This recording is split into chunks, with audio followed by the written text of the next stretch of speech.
Pasamos a tratar las interpelaciones dirigidas al Gobierno. En primer lugar, interpelación urgente del Grupo Parlamentario Plural a la vicepresidenta tercera del Gobierno y ministra de Asuntos Económicos y Transformación Digital para que exponga las medidas que prevé el Gobierno para garantizar una salida social y justa a la crisis económica tras la pandemia de la COVID-19. Para su defensa tiene la palabra el señor Rego Candamil.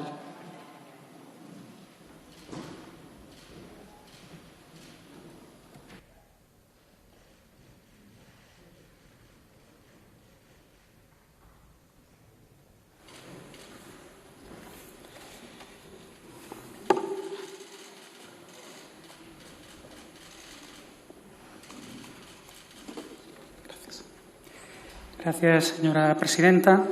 Señora vicepresidenta, más allá de las medidas de urgencia en el ámbito social, económico y laboral que el Gobierno fue adoptando y que el BNG no avaló por considerarlas insuficientes y, en casos, injustas, aún no conocemos las propuestas del Gobierno para atajar la crisis e impulsar la recuperación económica una vez dejada atrás la emergencia sanitaria.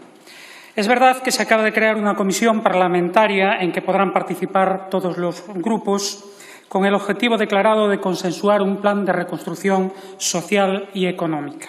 Pero también lo es que quien tiene la responsabilidad de gobernar asume también el deber de prever una situación tan compleja como esta.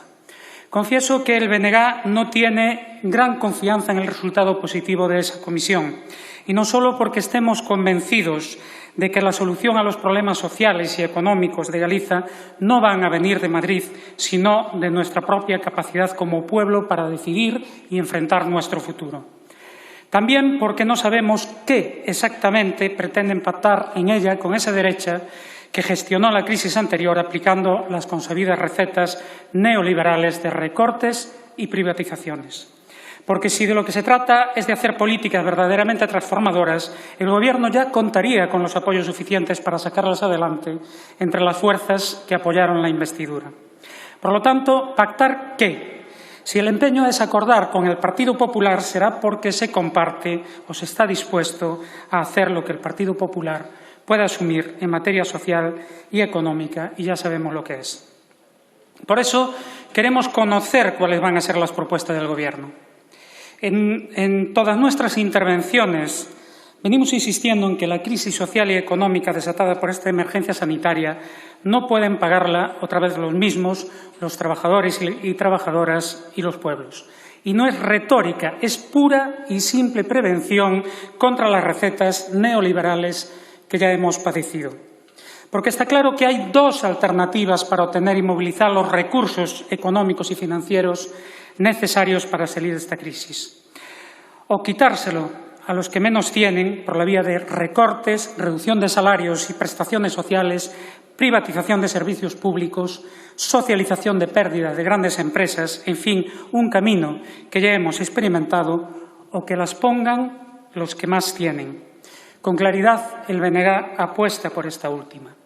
Por esa razón, en los debates sobre las medidas que el Gobierno fue adoptando, avanzamos propuestas en esa dirección.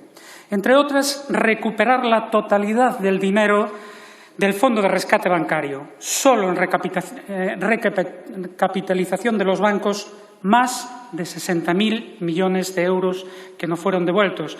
Pero en total, activos tóxicos, garantías y otras medidas de liquidez, las ayudas establecidas superaron los 186.000 millones de euros. Es hora de que los bancos devuelvan lo que es nuestro para poder aplicarlo a medidas de protección del pequeño y mediano tejido económico, de los autónomos y de las familias. Es necesaria una profunda reforma tributaria para implantar una política fiscal realmente progresiva y redistributiva para garantizar mayor justicia tributaria. Y de forma inmediata, para atender la situación de excepcionalidad económica en que entramos, hay que establecer un impuesto a las grandes fortunas y empresas, una solución, por cierto, que ya está a debate en algunos países como Argentina o incluso Italia. En nuestra opinión, hay que abordar decididamente Acabamos de escuchar su opinión al respecto, pero nosotros creemos que hay que abordar decididamente la nacionalización de las grandes corporaciones de los sectores estratégicos de la economía, empezando por las que ya fueron públicas y que nunca debieron haber sido privatizadas.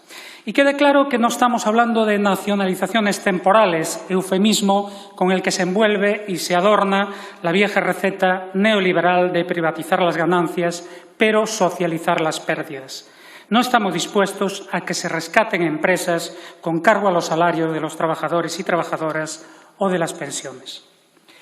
Y sí, es necesario y urgente reducir el gasto militar. Es simplemente una cuestión de prioridades. Si los datos que ayer se daban a conocer del informe del SIPRI no se quedan cortos, más de 20.000 millones en el año 2019. 20.000 millones y la aprobación de nuevos programas de armamento desde el segundo semestre del 2018, es decir, por el Gobierno del Partido Socialista, por importe de más de 13.000 millones de euros. Pues bien, habrá que optar. O podrán explicar a la mayoría social, a las clases populares golpeadas por esta crisis, que primero van los tanques que los salarios o las pensiones dignas y comida en la mesa. Explicarán que mejor los aviones de combate Eurofighter que un salario de inserción laboral y social o rentas básicas justas. Podrán justificar a los autónomos que pierdan sus negocios que son más importantes los submarinos S-80. O querrán explicar, en definitiva, al conjunto de la ciudadanía que no es posible mejorar los servicios públicos, la sanidad, los servicios asistenciales o sociales, porque la prioridad del Gobierno es destinar el dinero a pagar el nuevo programa de satélites de comunicaciones SpaceSat NG. El Centro de las se molestó en hacer la conversión de armamento a actuaciones de interés público sanitario. Voy a tomarla prestada porque es ilustrativa y porque, si no es exacta, seguro que no se desvía demasiado. El programa del Eurofighter, con un importe de 12.500 millones de euros, equivale a 25 hospitales. Hospitales que habrían resultado muy útiles en esta pandemia. El de los blindados Leopard, 2.800 millones de euros, permitiría la compra de más de 100.000 respiradores. Con el importe destinado a los vehículos de combate sobre ruedas 8x8 se podrían adquirir más de 140 millones de test de COVID-19, suficientes para realizar las pruebas de forma masiva a la totalidad de la población, como el BNG viene reclamando. En fin, creo que si le preguntan a la ciudadanía, las prioridades están claras. Por eso queremos conocer las de este Gobierno. Además de las grandes políticas transformadoras que es necesario realizar, otra pata básica para determinar una salida social y justa de la crisis o no es el papel de la Unión Europea. El análisis que hace el BNG del papel de la UE desde que el Estado español se integró en aquel entonces Mercado Común Europeo en 1986 es profundamente negativo para Galicia por los efectos devastadores que las políticas impuestas tuvieron sobre los principales sectores productivos de nuestro país, la construcción naval, la pesca o el sector agrario. Pero, en todo caso, sin remontarnos tan atrás, la actuación que la UE viene manteniendo desde el inicio de esta pandemia, creemos que la retrata perfectamente como lo que realmente es, una estructura profundamente antidemocrática e insolidaria al servicio de las oligarquías y, fundamentalmente, de los Estados centrales. Con la insensibilidad demostrada con los países y pueblos golpeados por la crisis social y económica, queda al desnudo el fracaso de un proyecto europeo sustentado sobre el fundamentalismo neoliberal. Los acuerdos del pasado día 9 de abril, que ustedes vendieron como positivos para el Estado español y una primera victoria frente al inmovilismo de algunos estados del norte, en nuestra opinión, no lo son tal. Primero, porque reinciden en los mecanismos de endeudamiento. Segundo, porque, a pesar de lo dicho, los 240.000 millones de préstamos MEDE están condicionados en la medida en que solo podrán ser destinados a financiar políticas de sanidad con un tope máximo de 2% del PIB por país y solo mientras dure la crisis sanitaria.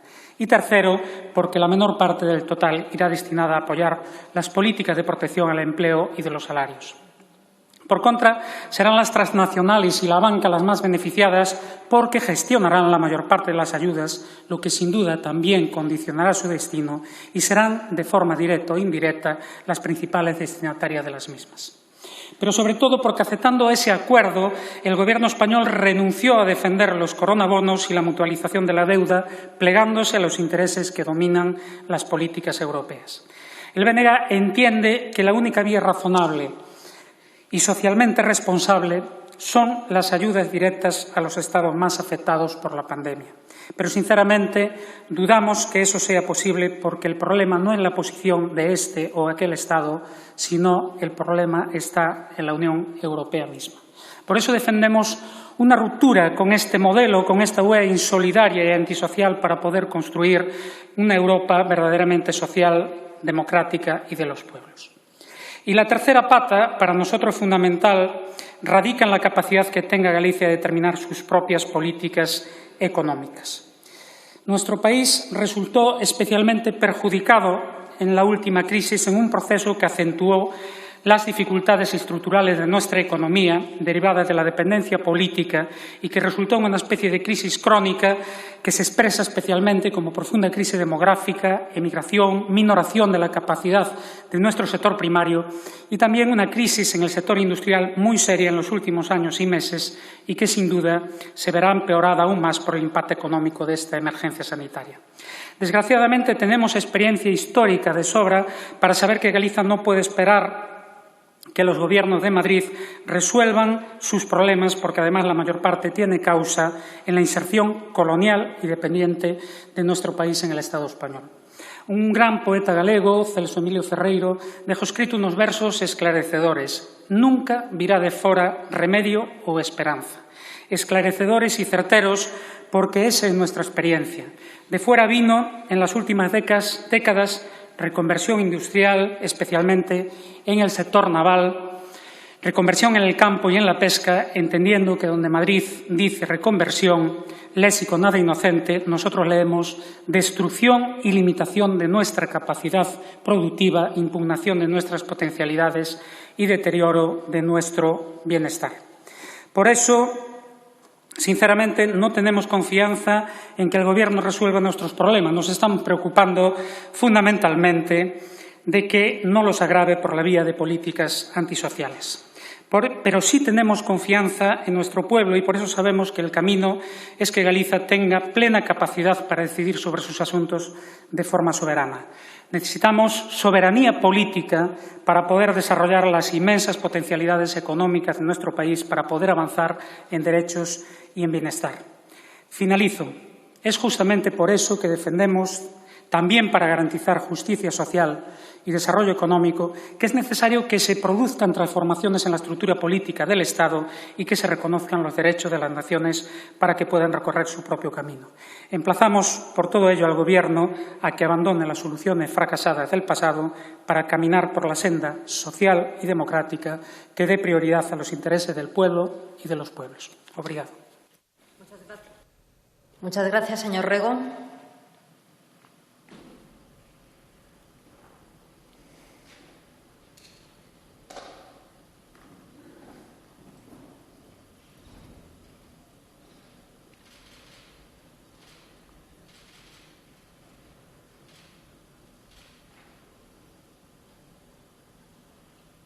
Muchas gracias, señora Linares. A continuación, tiene la palabra en nombre del Gobierno la señora vicepresidenta tercera del Gobierno y ministra de Asuntos Económicos y Transformación Digital.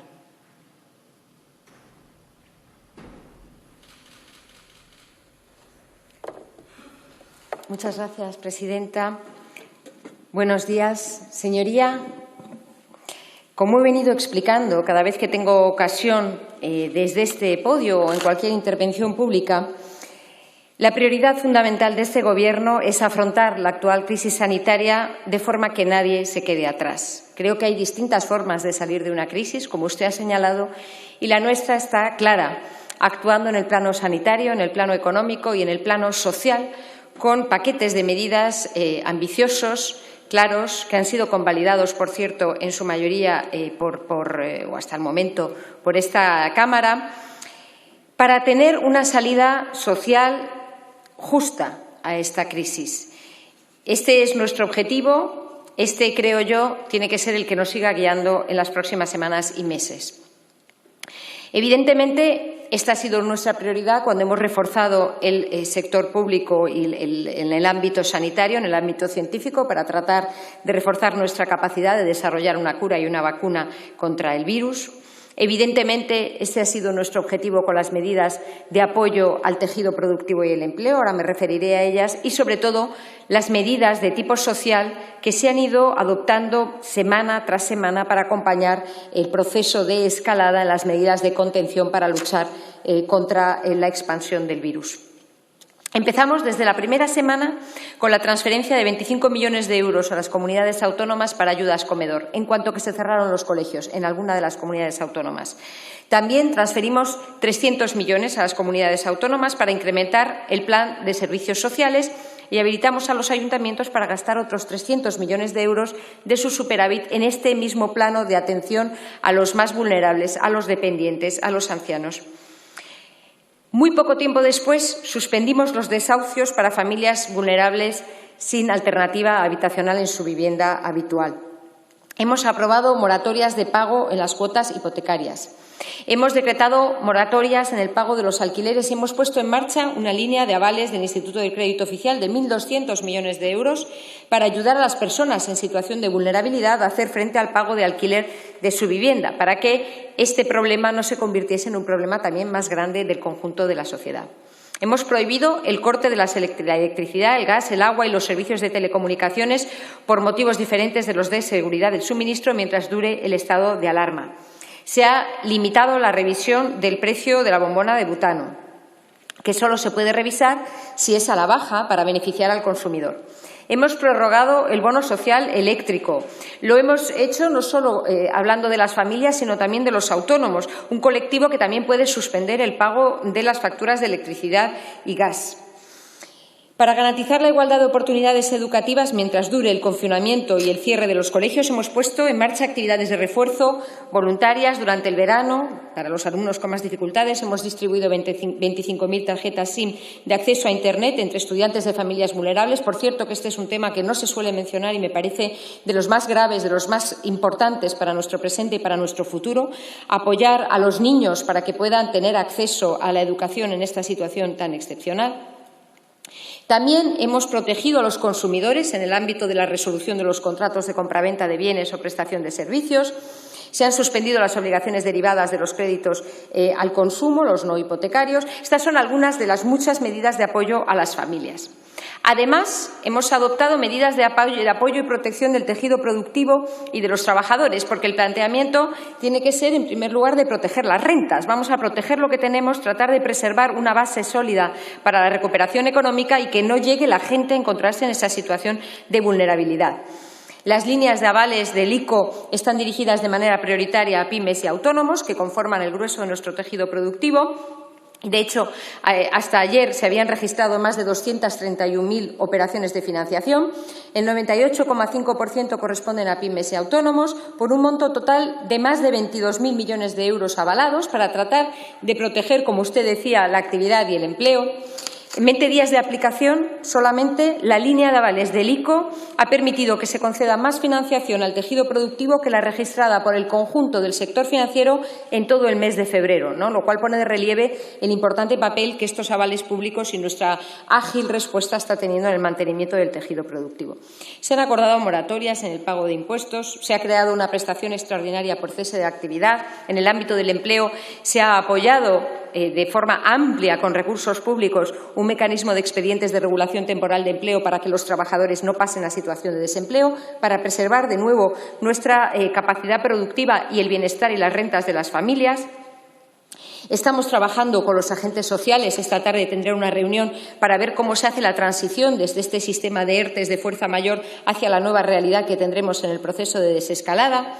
Se ha habilitado a los trabajadores para estar protegidos en una situación de incapacidad temporal asimilada a la baja temporal cuando tuvieran que abordar una situación de cuarentena.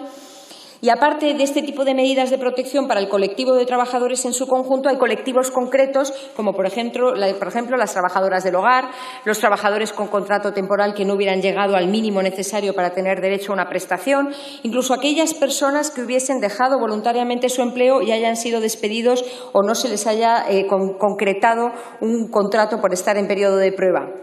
Subsidios extraordinarios, apoyo extraordinario por parte del conjunto de la sociedad española, con medidas incluso también específicas para el sector agrícola. Medidas muy potentes que benefician a 6 millones de conciudadanos, que se han puesto en marcha a iniciativa del Gobierno, que han sido convalidadas por este Congreso y que yo creo que todos tenemos que poner en valor porque suponen una salida de la crisis social, un apoyo a los más vulnerables, una salida muy distinta de aquella a la que usted se ha venido refiriendo. Y además, en el ámbito europeo, estamos apoyando decididamente una respuesta europea, la mutualización de la deuda, sistemas de emisión conjunta de deuda para que podamos también reforzar ese plan de recuperación del que espero podamos empezar a hablar en este Congreso lo antes posible.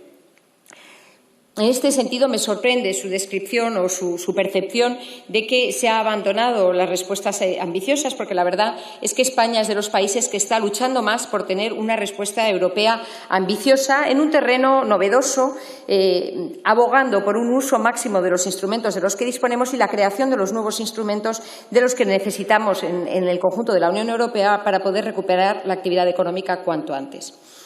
En definitiva, señoría, desde el momento en que tomé posesión del cargo en junio de 2018, vengo defendiendo un principio muy claro, y es que no hay sostenibilidad económica o financiera si no viene acompañada de sostenibilidad social y medioambiental. Ambas son dos caras de la misma moneda y tenemos que avanzar en paralelo en estos ámbitos. Es decir, que hay que garantizar una salida a la crisis social, una salida sostenible, una salida que no pierda de mira las prioridades y enfrentarnos a los retos de medio y largo plazo de nuestro país. Esa agenda del cambio, esa agenda de crecimiento sostenible y equilibrado que hemos venido poniendo en marcha desde el primer día y que venimos defendiendo y no tiene que perderse en el punto de mira por mucho que ahora nos estemos viendo forzados a responder a las necesidades diarias, a las prioridades de lucha contra la crisis.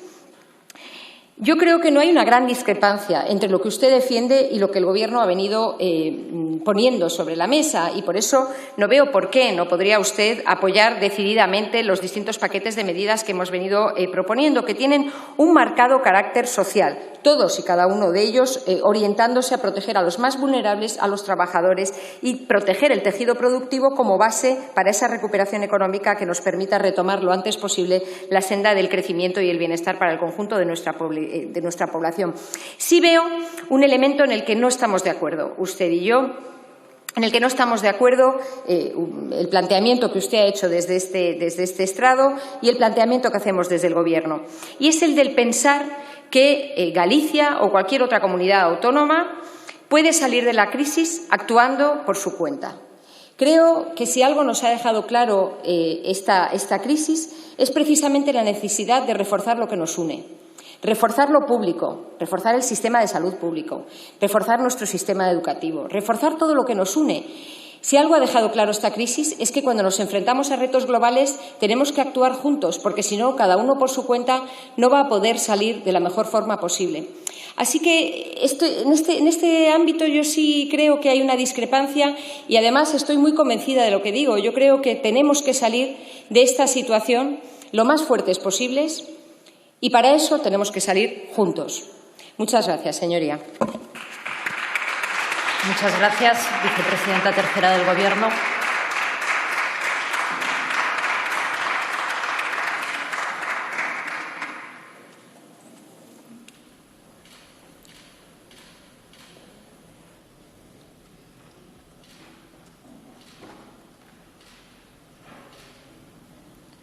Muchas gracias, Gloria. Tiene la palabra a continuación el señor Rego Candamil.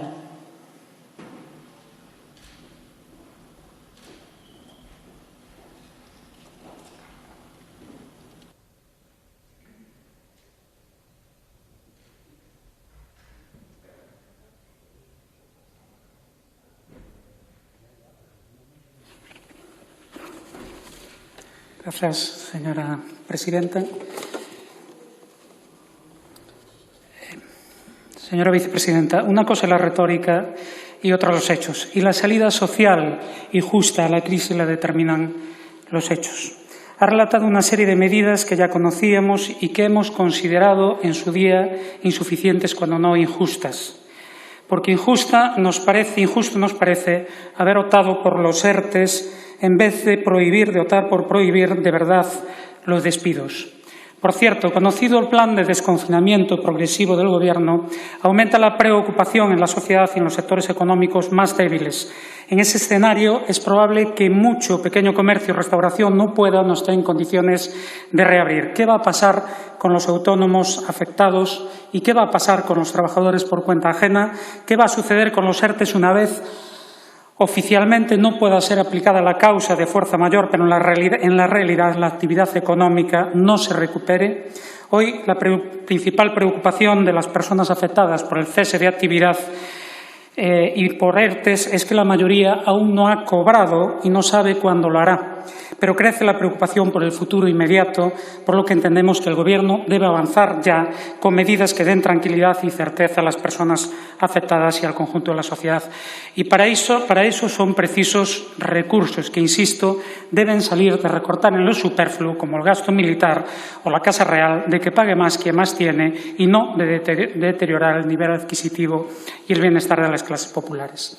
Insuficientes, por ejemplo, consideramos en su día las medidas para autónomos y familias, por caso no incluir medidas como la condonación de cuotas hipotecarias o alquileres en los casos de grandes tenedores inmobiliarios.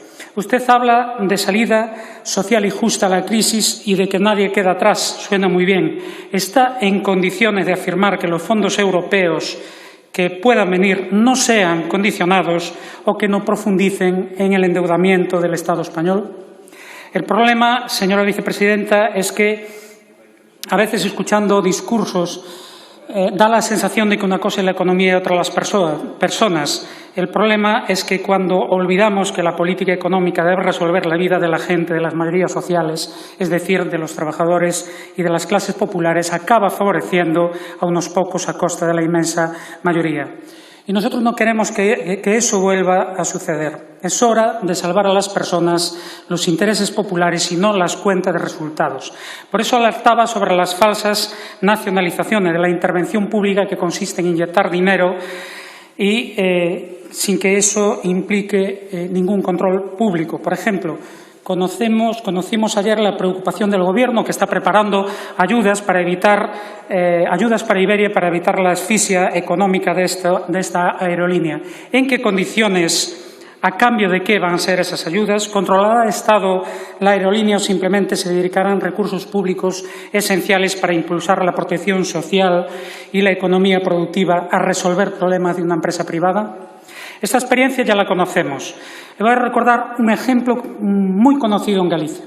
A costa de la rebaja del salario de trabajadores públicos, de sacrificar las pensiones y los pensionistas, de recortar las prestaciones sociales, de deteriorar los servicios públicos, se produjo el rescate bancario.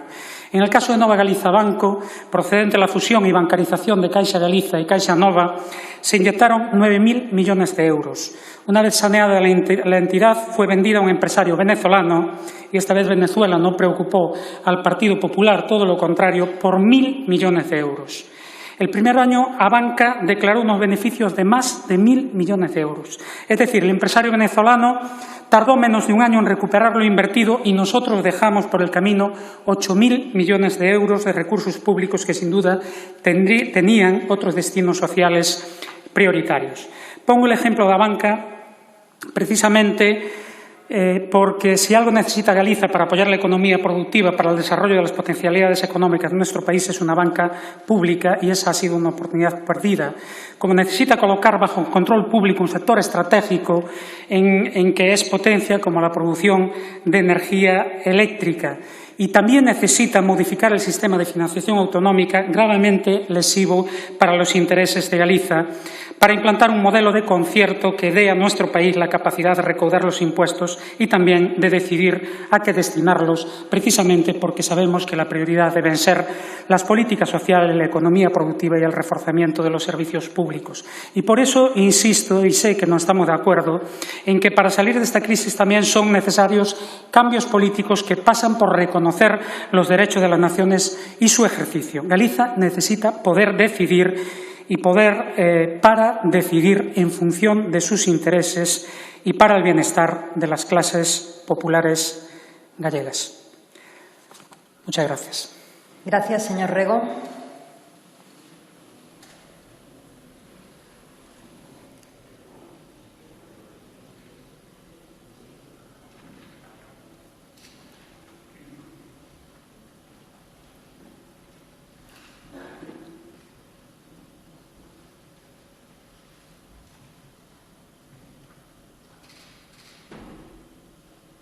Muchísimas gracias. Para concluir el debate, tiene la palabra en nombre del Gobierno la señora vicepresidenta tercera del Gobierno y ministra de Asuntos Económicos y Transformación Digital. Muchas gracias, presidenta. Señoría, permítame 4 ideas principales en reacción, en respuesta a su interpelación. Ideas que, por cierto, el propio presidente del Gobierno ha venido poniendo sobre la mesa y ayer mismo puso de relieve durante la rueda de prensa para explicar el plan para la transición hacia una nueva normalidad. En primer lugar, una de las principales lecciones que debemos extraer de toda esta crisis que estamos atravesando, como he dicho hace un momento, es la necesidad de reforzar nuestro estado de bienestar y, en particular, el Sistema Nacional de Salud. Debemos conseguir unos servicios públicos mucho más fuertes, mejor preparados para afrontar situaciones estresantes como esta. Esta es una prioridad que hemos venido defendiendo desde que llegamos al Gobierno. Nuestro compromiso con los servicios públicos, su adecuada financiación, la dotación humana y material, su protección, es una obsesión de nuestro Gobierno porque son los que garantizan estos servicios públicos el reparto equitativo de la riqueza, una protección de los ciudadanos más vulnerables, una igualdad de oportunidades para todos los españoles. En esto creemos y esto defendemos. En segundo lugar, en relación con las semanas que tenemos por delante, que van a ser semanas muy duras, con el plan de desescalada y cómo vamos a garantizar la transición hacia una nueva normalidad, tenemos que garantizar que se produce de forma que nadie se quede atrás. Y ese es el planteamiento que hemos hecho por parte del Gobierno. Fíjese que incluso cuando hemos hablado ahora del comercio minorista, usted se ha referido a este sector, estamos atendiendo sobre todo a la necesidad de proteger al pequeño comercio, dándole oportunidades de abrir lo antes posible, ayudándole a que pueda cumplir con los nuevos requisitos de seguridad. Estamos trabajando con los agentes sociales, como señalé hace un momento, para tener cuanto antes seguridad jurídica y un sistema de transición de los ERTEs de causa mayor hacia la nueva realidad hacia la que espero nos encaminemos cuanto antes en todo el territorio nacional. Creo que es importante trabajar con los agentes sociales y no que el Gobierno imponga unilateralmente un punto de vista en este terreno. Este diálogo está progresando adecuadamente y espero que podamos tener un acuerdo sobre el cual basar la acción gubernamental lo antes posible. Además, trabajamos en una renta mínima vital, en un ingreso mínimo vital, en colaboración también con los agentes sociales, con las comunidades autónomas, para ofrecer un nuevo colchón de protección a las familias vulnerables y seguir luchando de forma más eficaz de ahora en adelante contra la pobreza, que ha sido una de nuestras máximas durante estos 2 años. En tercer lugar, se ha referido usted a otro conjunto de reformas que también han estado muy altas en la agenda de prioridades de nuestro Gobierno. Estamos hablando, por ejemplo, de la reforma fiscal para hacer un sistema tributario más progresivo, más justo, más moderno. Por eso hemos puesto sobre la mesa nuevas figuras como el impuesto sobre transacciones financieras, el impuesto sobre determinados servicios digitales, que abundan precisamente en esta línea de tener un sistema fiscal más justo con el que podamos financiar adecuadamente el refuerzo necesario del estado de bienestar. Espero que la tramitación de estas 2 nuevas figuras impositivas sea lo más rápida posible aquí, en el Congreso, ahora que termina el periodo de enmiendas, y que tengamos estos 2 impuestos en marcha lo antes posible. En definitiva, y este es mi cuarto punto, En estas semanas, que como le decía van a ser muy complicadas, yo creo que es muy importante no dar pasos atrás en lo que hemos conseguido en el plano sanitario y tampoco perder de vista las prioridades que nos han ido guiando en esa triple lucha sanitaria, económica y social, y tampoco perder de vista los objetivos de más medio y largo plazo que nos han guiado desde el primer día y que creo tienen que volver a estar de forma prioritaria en nuestra agenda económica de ahora en adelante. En definitiva, como dijo ayer el presidente del Gobierno, esta crisis no ha de servir como excusa para abandonar la agenda de transición ecológica, para recortar estado de bienestar, para perder el objetivo de tener un sistema fiscal más justo y progresivo, luchar contra la brecha de género. No debe servir de excusa para precarizar las relaciones laborales. Yo creo que es muy clara nuestra agenda y está claro que tenemos que salir de esta crisis lo antes posible, lo mejor posible y todos juntos, como le decía hace un momento. Y yo espero que pronto podamos empezar a discutir y debatir entre nosotros y acordar en la sede parlamentaria cómo vamos a hacer frente a estos retos que no han desaparecido, el reto del cambio demográfico, el reto del cambio climático, la necesidad de la digitalización, construir una sociedad más sostenible y más justa. Y comparto con usted que no vale de nada contraponer personas y economía, y este no es nuestro planteamiento en absoluto, igual que es falaz contraponer salud y economía, igual que necesitamos dejar atrás la crisis sanitaria para tener una recuperación económica sólida y fuerte. De la misma manera, las medidas de política económica han de atender al tejido productivo, a los trabajadores y a las rentas familiares. Es que se trata de varias caras de la misma moneda, como he dicho hace un momento, como repito, de manera sistemática. Ese es nuestro planteamiento, no contraponer personas y economía, sino apoyar a la economía, a las familias, a los trabajadores, apoyar a las personas. En eso estamos y espero contar con su apoyo de ahora en adelante. Muchas gracias. Muchas gracias, señora vicepresidenta tercera del Gobierno.